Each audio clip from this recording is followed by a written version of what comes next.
राधे राधे भाई लोगों, and once again welcome back to ये APS online class. Dear students, जैसा कि हमने लास्ट वीडियो में इकोनॉमिक्स के 14वें चैप्टर को कंप्लीट किया, आज हम उसी इकोनॉमिक्स की श्रृंखला को जारी रखते हुए आज जो चर्चा करेंगे इकोनॉमिक्स के 15वें चैप्टर पर करेंगे, जिसका टाइटल होगा भारतीय अर्थव्यवस्था की विशेषताएं एवं नवीन प्रवृत्तियां। मैं अंग्रेजी में कहूँ तो प्यारे साथियों, इसका मतलब होगा the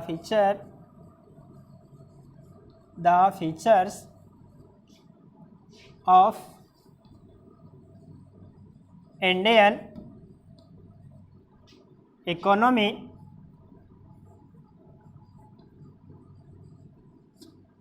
end it's trends.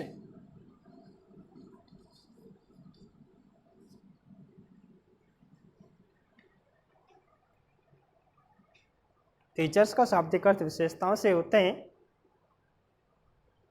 Indian economy भारतीय अर्थव्यवस्था, इट्स ट्रेंड का मतलब हुआ नवीन प्रवृत्तियां। प्यारे बच्चों, जैसा कि हम सभी जानते हैं कि हमारा देश लगभग 200 वर्षों की लंबी गुलामी के पश्चात अंग्रेजों से आज़ाद हुआ। अंग्रेजों ने हमारे देश की अर्थव्यवस्था को क्षति पहुंचाने में किसी भी प्रकार की कोई कसर नहीं छोड़ी। जहां तक उनसे हो सका उन्होंने घातक प्रयास किए। डियर स्टूडेंट्स,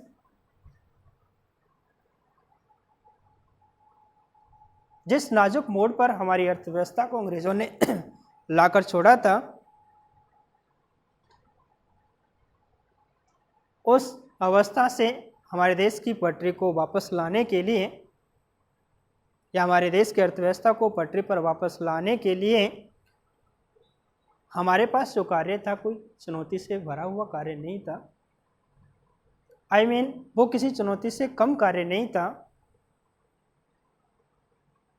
तो आज़ादी के तत्पश्चात हमारे देश के पास एक महत्वपूर्ण चुनौती और थी दोस्तों,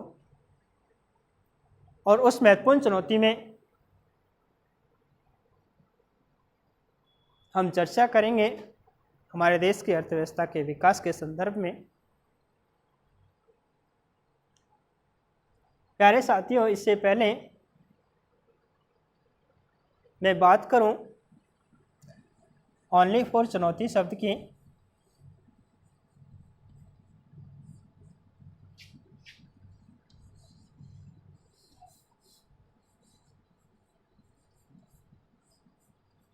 तो बच्चों हमें याद रखना चाहिए कि हम आमतौर पर चुनौती उसे ही कहते हैं जिस कार्य में सफलता निश्चित होती है। अर्थात ऐसा कोई कार्य जिस कार्य में सफलता निश्चित नहीं हो, उस कार्य को हम चुनौती नहीं कहते। हाँ, हो सकता है किसी कार्य को पूरा करने के लिए हमें एक बहुत बड़े स्तर पर मेहनत करनी पड़े, लेकिन बड़े स्तर पर मेहनत करने के बावजूद भी हमें अपना लक्ष्य, अपना टारगेट प्राप्त नहीं होता, तो प्यारे साथियों वो हमारे लिए चुनौती नहीं होगी। चुनौती वो ही होगी जिसके लिए हम प्रयास जितना भी कर सकें करें, लेकिन उसका लक्ष्य निश्चित है, तो वही क्या होती है? चुनौती। आगे मैं चर्चा करूंगा दोस्तों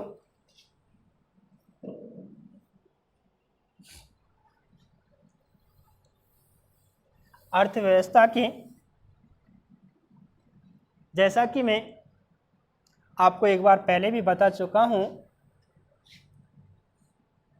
कि अर्थव्यवस्था होती क्या है।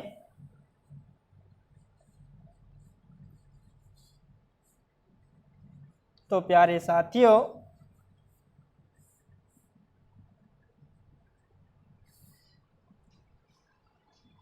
अर्थव्यवस्था की जो डेफिनेशन होगी वो होगी एक राष्ट्र या फिर हम कहें एक देश में वस्तु और सेवाओं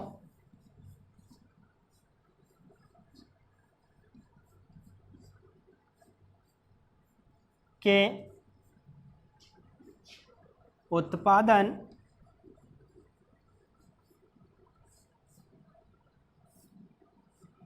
कॉमा लगा के लिखेंगे, व्यापार एवं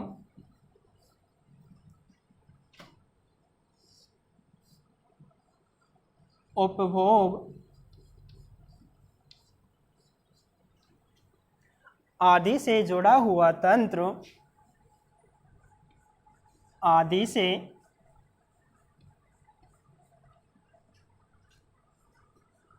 जुड़ा हुआ तंत्र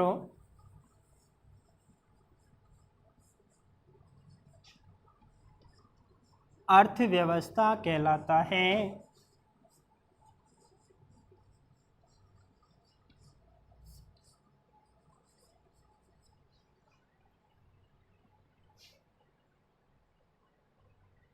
प्यारे साथियों, मैं अगर ये कहूँ कि हमारे देश की अर्थव्यवस्था किस प्रकार की है, तो प्यारे साथियों इसके एक से अधिक उत्तर हो सकते हैं।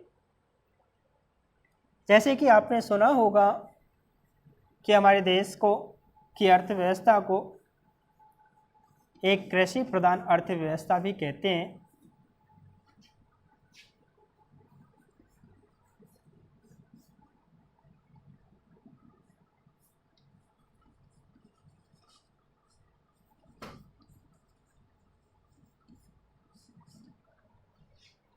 आगे आपने ये भी लोगों को कहते हुए सुना होगा कि हमारे देश की जो अर्थव्यवस्था है एक मिश्रित अर्थव्यवस्था है।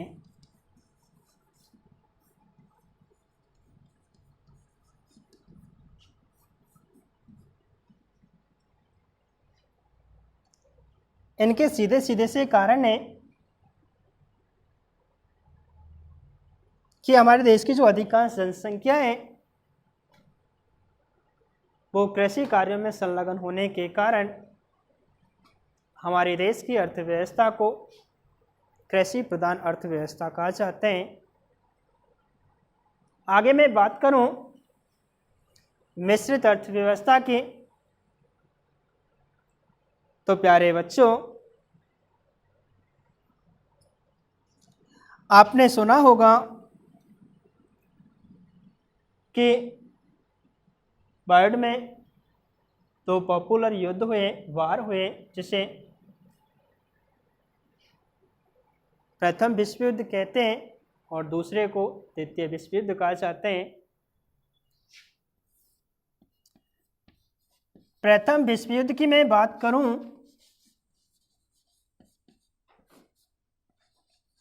तो दोस्तों इसका समय था 1914 से लेकर 1918 के मध्य लड़ा गया। सेकंड की बात करूं, सेकंड वर्ल्ड वार, द्वितीय विश्व युद्ध जो लड़ा गया वो लड़ा गया था 1939 से 1945 के मध्य।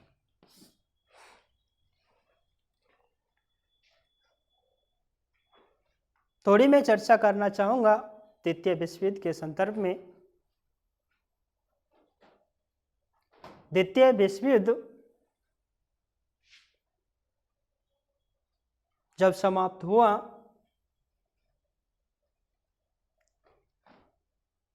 तो हमारा संपूर्ण देश दो गुटों में विभाजित हो गया। एक गुट का जो नेतृत्व कर रही थी वो पूंजीवादी कर रहे थे और दूसरे गुट का जो नेतृत्व कर रहे थे वो साम्यवादी थे।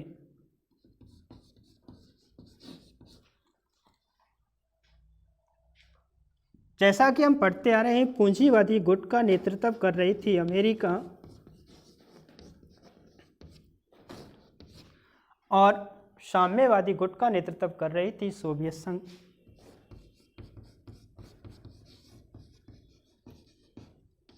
या हम कहें रूस।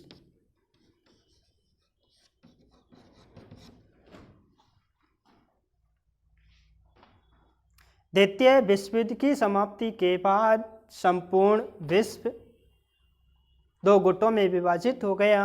एक गुट पूंजीवादी गुट था, दूसरा समाजवादी या साम्यवादी गुट था।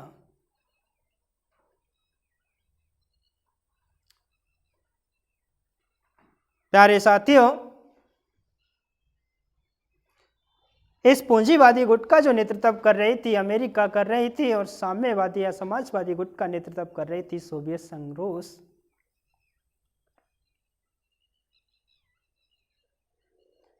मैं ज़्यादा लंबी चर्चा नहीं करूंगा इसके संदर्भ में, वैसे तो बहुत बड़ा कॉन्सेप्ट है। तो प्यारे बच्चों, 1945 के बाद विश्व के जितने भी देश आज़ाद हुए उन देशों के पास मात्र दो विकल्प थे। या तो वो समाजवादी गुट का सहारा ले लें या फिर पूंजीवादी गुट का, क्योंकि विश्व की ये दो महाशक्तियाँ थीं। अगर कोई अपनी मर्जी से इनमें शामिल होता था तो अच्छी बात थी, वरना उन्हें उनकी बिना मर्जी के भी शामिल कर लिया जाता था। ऐसी ही परिस्थितियों में सन 1947 में हमारा देश आज़ाद हुआ तो अन्य देशों की तरह हमारे पास भी दो विकल्प थे। या तो पूंजीवादी गुट में शामिल हो जाएं या फिर समाजवादी गुट में शामिल हो जाएं।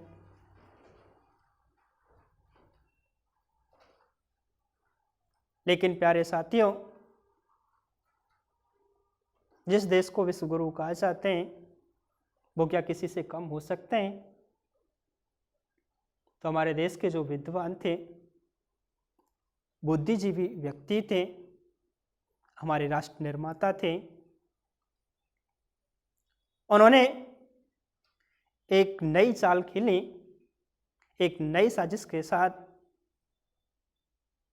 इन दोनों के अलावा एक तीसरी एक अर्थव्यवस्था का गठन किया, जिसे दोस्तों गुट निरपेक्षता कहा गया।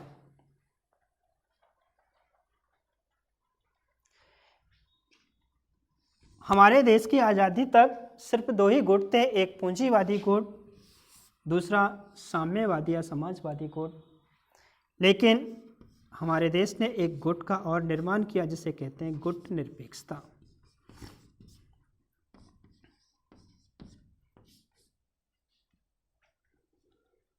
बच्चों, हमारे देश ने दोनों से मैत्रिक संबंध बनाए, अमेरिका से भी और सोवियत संघ से भी। जब अमेरिका हमारे देश को अपने में मिलाने की कोशिश करता था तो हमारा देश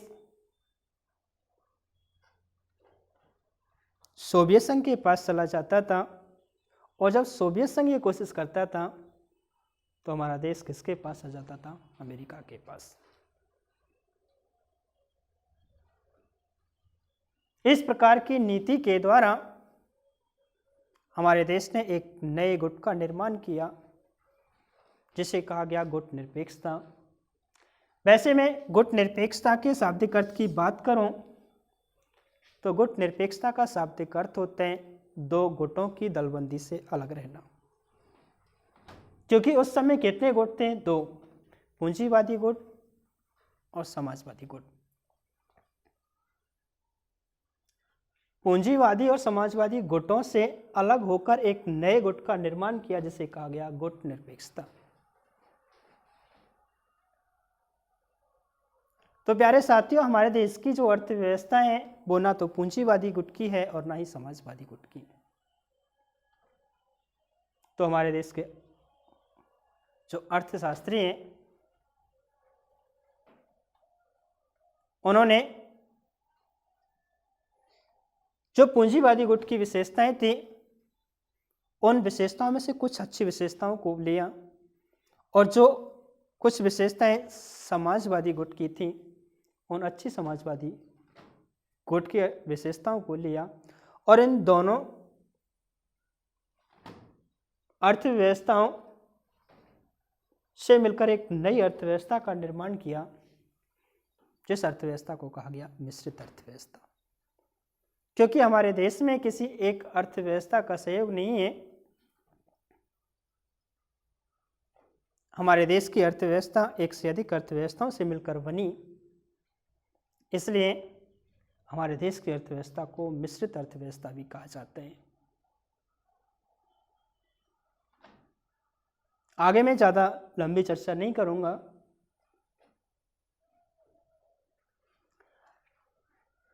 लेकिन प्यारे साथियों एक प्रयोजन और है इस मिश्रित अर्थव्यवस्था के कहने का।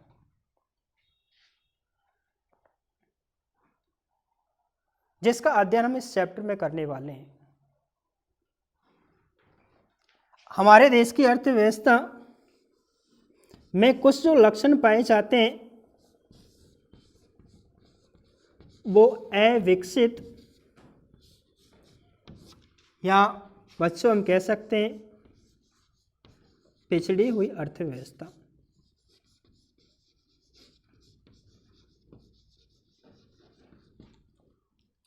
हमारे देश की अर्थव्यवस्था में कुछ लक्षण किसके पाए जाते हैं? अविकसित या पिछड़ी हुई अर्थव्यवस्था के।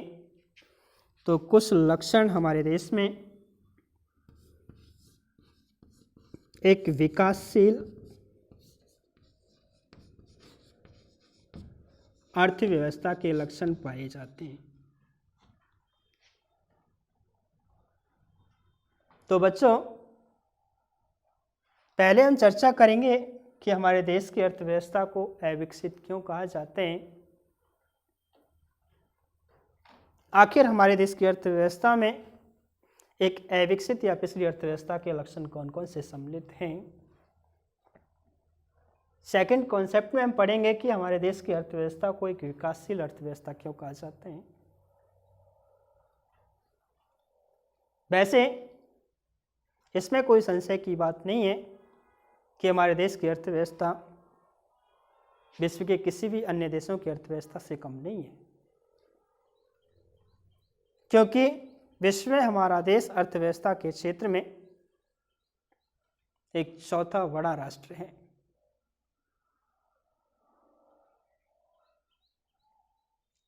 लेकिन साथियों जो हमारे देश की अर्थव्यवस्था में कमियां हैं उन कमियों को हमें इग्नोर नहीं करना चाहिए।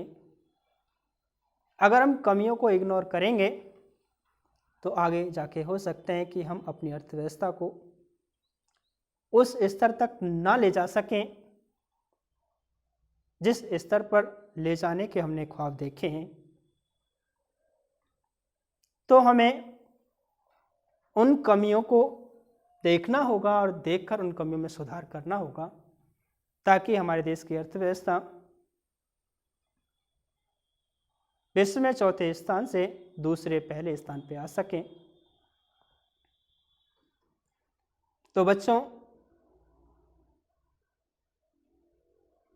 पहला जो हमारा क्वेश्चन होगा इसमें वो क्वेश्चन होगा कि हमारे देश की अर्थव्यवस्था में एक अविकसित अर्थव्यवस्था के लक्षण पाए जाते हैं। किन्हीं 4 लक्षणों को स्पष्ट कीजिए, कोई 4 कारण बताइए। 4 पूछ सकता है, ज़्यादा पूछ सकता है, कम पूछ सकते हैं, लेकिन विषय वो नहीं है। विषय ये है कि हमारे देश की अर्थव्यवस्था में एक अविकसित या पिछड़ी हुई अर्थव्यवस्था के कौन कौन से लक्षण पाए जाते हैं।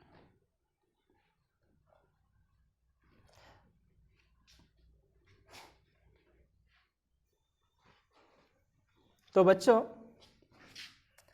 अगला हमारा जो टॉपिक होगा वो होगा भारतीय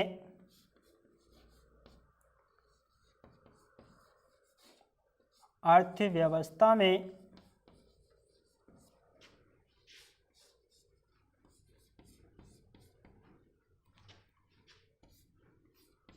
एक अविकसित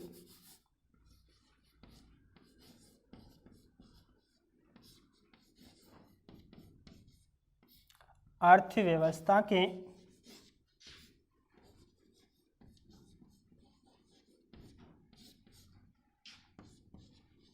निम्न लक्षण विद्यमान हैं।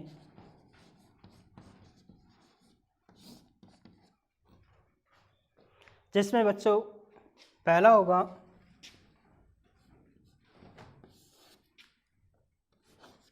निम्न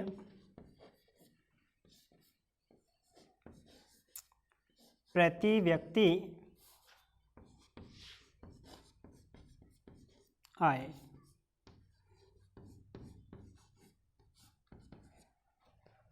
साथियों, हमारे देश के लोगों की प्रति व्यक्ति आय निम्न होने के कारण हमारे देश की जो अर्थव्यवस्था है वो एक पिछड़ी हुई अर्थव्यवस्था की श्रेणी में आती है। लेकिन कैसे माने कि हमारे देश की अर्थव्यवस्था एक पिछड़ी हुई अर्थव्यवस्थाओं की श्रेणी में आती है, और वो भी किसके कारण? प्रति व्यक्ति आय के कारण।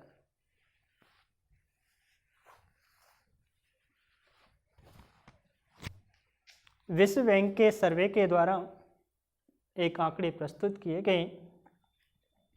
किसके द्वारा दोस्तों? विश्व बैंक ने कब दोस्तों? सन 2015 में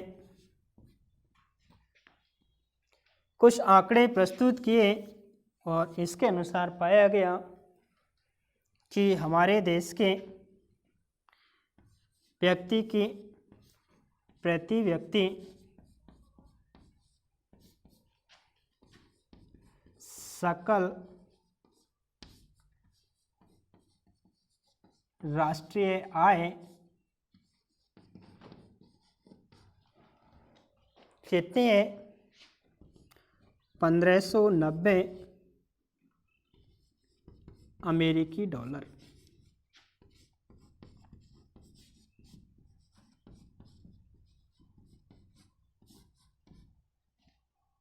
क्या समझे आप?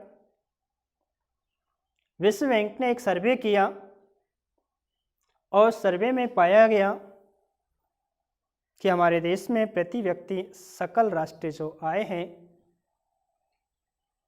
वो कितनी है? 1590 अमेरिकी डॉलर। जो विश्व में कौन से स्थान पे आता है? 170वें स्थान पर।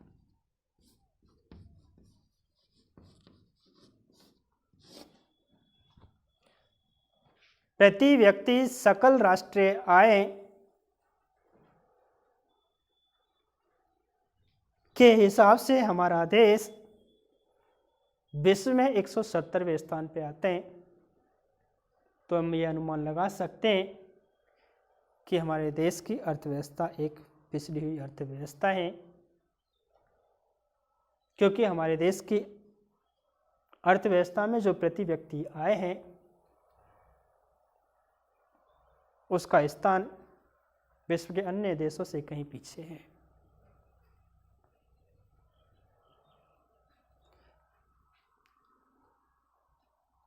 आपके ज्ञान को बढ़ाने के लिए मैं ये कहूँ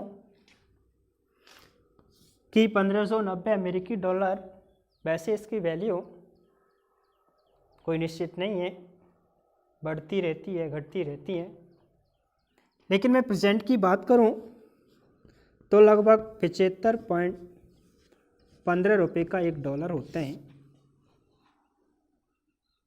और 75.15 मल्टीप्लाई में करूं 1590 1590 का, तो साथियों लगभग जो हमारे पास निकल के आएगा वो आएगा 1,20,000, 1,20,000 रुपये।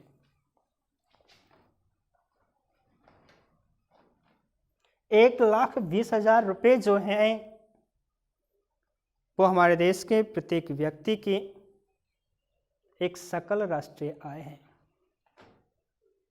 जैसा कि मैंने